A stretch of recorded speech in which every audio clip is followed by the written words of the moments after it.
Sa loob ng maraming siglo, Ladino ang pangunahing wika ng mga Hudyo sa Iberian Peninsula at nanatili ito kahit matapos ang Inkwisisyon at pagpapatapon sa mga Sephardic na Hudyo sa mundo. Unti-unti nang nawawala ang natataning wikang Judeo-Spanish tulad ng Yiddish, ngunit isang Israeli na musikero ang muling nagpapasikat nito. Pakinggan natin.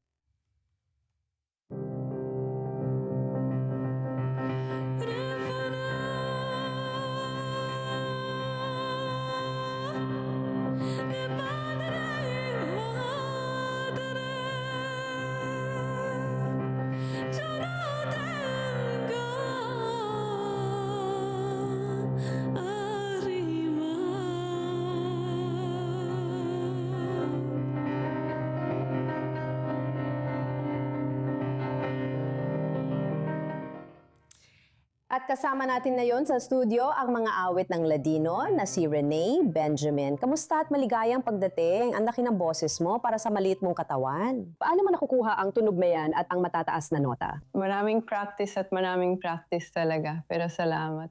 Talagang masaya ako nandito ako.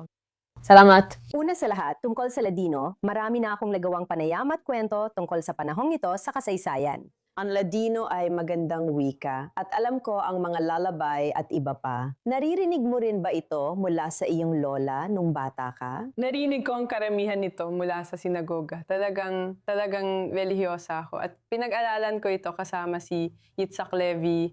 Pinag-aralan ko ito para sa musika. Natuto ko nito para sa musika at sinagoga. At ito ang talagang nakaantig sa akin. Dito ko nararamdaman na nandoon ang aking kaluluwa. Wow, ilang taon ka nang napansin mo ang ganong koneksyon? Bata ka pa ba noon? Sa tingin ko, oo.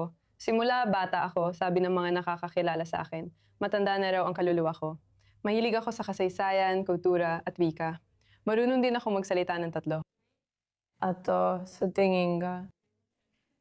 Walang nagkataon lang nandito ka na ngayon. Kaya sa pagsisimula ng iyong karera sa pagkanta, kailangan mo bang matutunan ang Ladino o pag-aralan muna ang mga klasikong kantang tumagal sa mga henerasyon? Sa simula pa lang, nagkaroon akong pribiledyong mag-aral kasama si Jasmine Levi. Siya, hindi ko na kailangan sabihin kung sino siya, pero siya talagang pinaka-talentadong babae na kilala ko.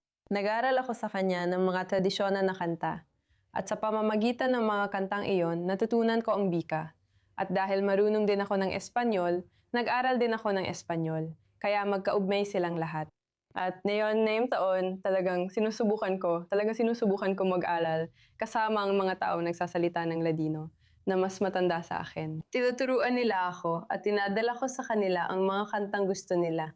Kaya ginagawa namin iyon. Nakakalungkot makita, tulad ng sabi ko dati, na wala na ang Yiddish.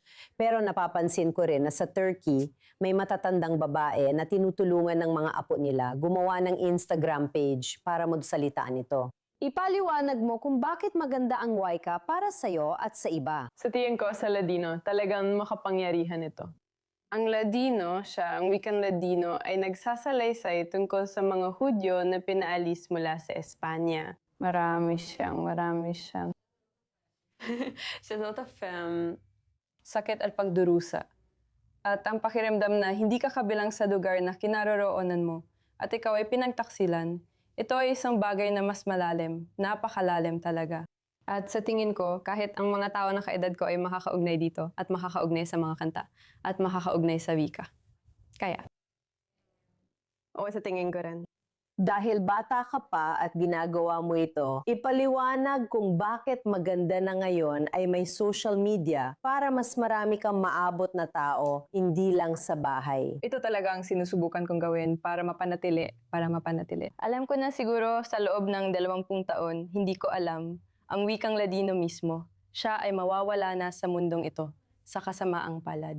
Pero alam ko na ang kanta, ang kultura, ang mga kwento, mananatili yon. Alam kong mananatili yon. Ang mga tao, sumasayaw pa rin.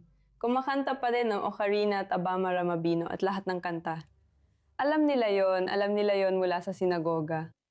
Pero alam ko na ang wika ay mawawala na. Kaya talagang sinusubukan kong iugnay ang mga kaedad ko sa mga kanta at sa kultura. Dahil alam na lahat kung paano masaktan At alam ng lahat ang pagdurusa at sakit. Kahit masasayang bagay, tingin ko lahat ay nakakaugnay at puno ng damdamin. Sobrang passionate din ako dito. Kaya sa salitang nagsasabi tungkol sa oo, Sa palagay ko, kapag narinig ng mga tao ang ganda nito, madali silang makakaugnay kahit hindi ipaliwanag na ito ay Ladino. Tungkol ito sa kaluluwa at mararamdaman mo talaga ito. musika lang para maramdaman ito. Isipin mo kung ano ang inaudyok nito sa kanila. Oo. Maganda. Ipagpatuloy mo ang mahusay mong trabaho at salamat sa iyong pagpupursige. Inspirasyon ka sa marami. Salamat. Salamat! Iyan ang lahat para sa episode ngayong linggo ng Jewish World Weekly. Bisitahin ang I24 News English website at YouTube channel. Bisitahin ang aming social media para mapanood ang episode na ito at iba pang episodes. Salamat sa panonood. Ako si Emily Francis. Paalam mula sa Tel Aviv.